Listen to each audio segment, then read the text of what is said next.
इन 8 चीजों से डिफाइन कर सकते हो कि अच्छी डायरेक्ट सेलिंग कंपनी जो कि लेजिमेटेड है, जो कि रूल्स को फॉलो करती है और डायरेक्ट सेलिंग का जो लॉ आया है उसके हिसाब से अपना बिजनेस करती है और जो लॉन्ग टर्म में चल सकती है, आप इन 8 पॉइंट से फाइंड आउट कर सकते हो। और ये मेरा नहीं है पॉइंट, ये IDSA के पॉइंट से, तो हमने सिंबल वगैरह सब लगा हुआ है WFDSA का वगैरह।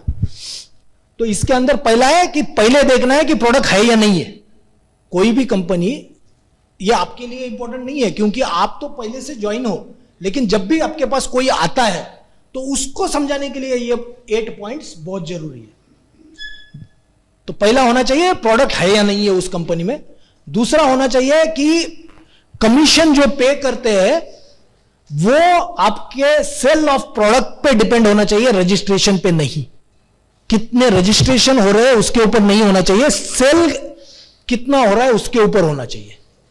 तीसरा है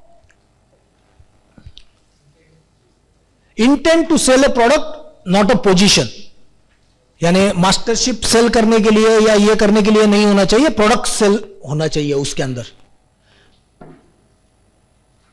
कॉम्पेंसेशन कभी भी डायरेक्ट रिक्रूटमेंट पे नहीं होना चाहिए।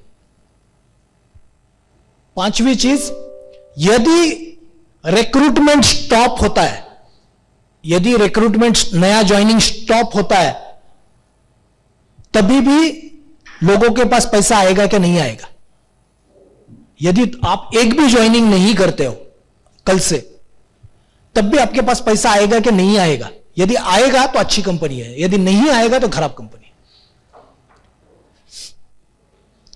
कंपनी के अंदर प्रोडक्ट रिटर्न पॉलिसी है या नहीं है, और हम दावे से कह सकते हैं कि हमारी product return policy one of the best है, जो कि 30% यूज करने पे भी वापस लेते हैं, जो कि कोई भी मार्केट में नहीं है। लेकिन उसका गलत फायदा उठा रहे हैं अभी लोग, उस पॉलिसी का गलत फायदा उठा रहे हैं। फेयर मार्केट वैल्यू है या नहीं है, जैसे कि ये बुक बेच दी सपोज 50,000 रुपए की, तो फेयर प्राइस नहीं है इसकी। यदि 400 रुपए में बनी है तो कंपनी का मुनाफा जोड़ के जो दे सकते हो वो देना है।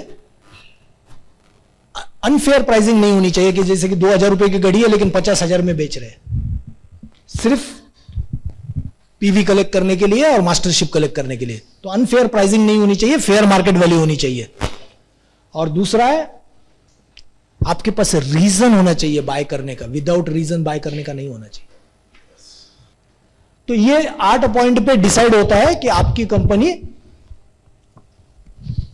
ट्रूथफुली काम कर रही है क्या नहीं कर रही है। तो जब भी कोई आता है, ऑब्जेक्शन हैंडलिंग होती है स्टार्टिंग में, तो आपको यह बताना चाहिए कि आपको आइडेंटिफाई करते समय ये 8 पॉइंट देखने चाहिए।